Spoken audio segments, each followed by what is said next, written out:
you've been working with your son now, Jason, and we all know that he's a composer. You still work with your son, right? Yeah, it's more him hiring me these days. That's the way it is. But he was playing it. He on the Becker show. He was doing a lot of the guitar work on Becker, right? He did that actually on that show. I had this idea for this sound, this kind of raucous, to represent Ted Danson, who was like just this rough, gruff, nasty doctor, and he nailed it. And so I used to prepare all the tracks for him. He'd come home one day he was living in Westwood at UCLA. He'd come home, his guitar was here, and I'd point, here's what I want. So we're in A, listen to the track one time, he'd listen to it and blaze away. It would move on to the next one, then he'd go back to school for the week. And that's how we did it. That's pretty cool.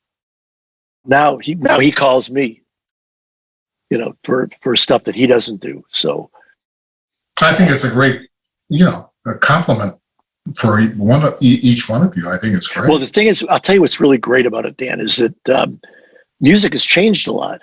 And so a lot of the rhythm parts and synth parts, synthesizers and all that stuff, a lot of those parts, they're different now. It's a different thing.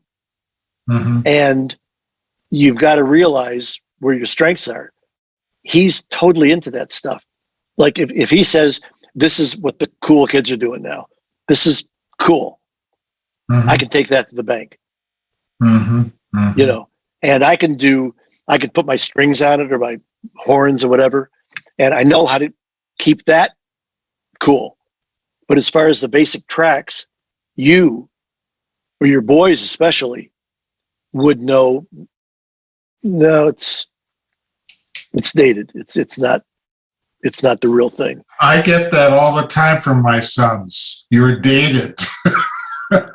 Well, the thing is, we have to listen to them because they're in the middle of it all. They know. Any words of advice for anybody who wants to, and I know you've been asked this before, wants to go into the field of music, any music? Do they go to Wayne? Do they go to train with somebody else? And I mean, what do you do?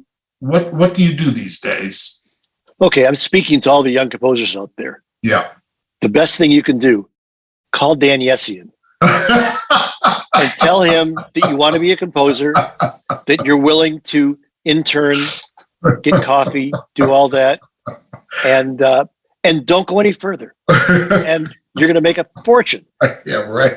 That said, I would say honestly, I mean, I don't want to tell anybody don't go to college. I'm glad I went to college, even though I learned nothing professionally. I think it's important to be educated, to be informed, but learn everything you can. Because if you get that one shot, if you don't come through, then you're in trouble. So you better be able to come through, and you'll get that experience. A lot of friends of mine that started as like interns, and they were taken advantage of by some of the best composers in the world. But that's what you have to do, because you learn it, then you get a chance to do it. And then if you get lucky, you get your own. But at least get in the game. That's honestly, that's the best advice I can give them. I know that I'll never stop pushing my son, learn more. And even things he's not interested in, I say, but you know what? You got to know what they're talking about. Right. And so, but not everybody has me to sit there and bug them. Right. And make them crazy. But and I'm sure you tell your sons who are so successful also that they're carrying your mantle, and you have to know what you're doing. I mean, you can only get by so long without either getting somebody to do the work for you and then you just look good, or you fail. This has been a pleasure, Bruce, I have to tell you, but I'm going to leave you with one sentence. But I don't know what to do with those tossed salads and scrambled eggs. Can you just give us the origin of that before we leave you? Yes. The the instruction for that thing, but I was competing with two other composers, even though I was their wings guy, but I still had to go up against a blindfold test to see who got the theme. And fortunately I did. What it was, the instruction was, we want a song that does, Kelsey Grammer was a psychiatrist. Right. Don't mention psychiatry. Don't mention crazy people. Don't mention people in therapy. Any of these things that the show's about, don't mention them, but make it germane to the show. My friend Daryl, who came up with that line, toss salads and scrambled eggs, they're things that are mixed up. You know, hear the blues a calling. Well, we look at that as music, blues. No, there are people that are sad, that are suffering from the blues. Right. Those are his patients, and they're mixed up. So hear the blues a calling, toss salads and scrambled eggs. But Kelsey Grammer is singing this on the way out of on the Yes. theme. Yep. And how does that decision come about that he's going to do this?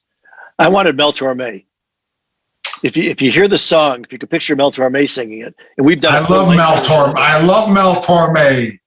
Picture Mel Torme singing that song. It would have been, except that Kelsey is so stylized, and he's a very talented performer.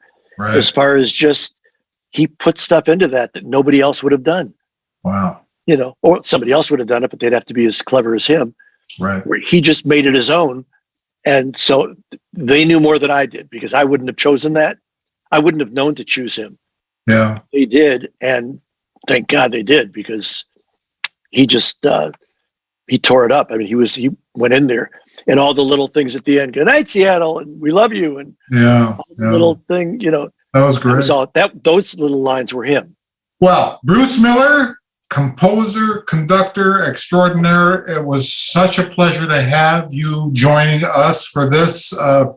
You've given us a lot of great answers to a lot of questions I'm sure people want to have answers to. So thank you so much. Yeah. I enjoyed it. Thanks so much, Dan. And thank you. Thanks, Bruce. Okay, buddy. Okay.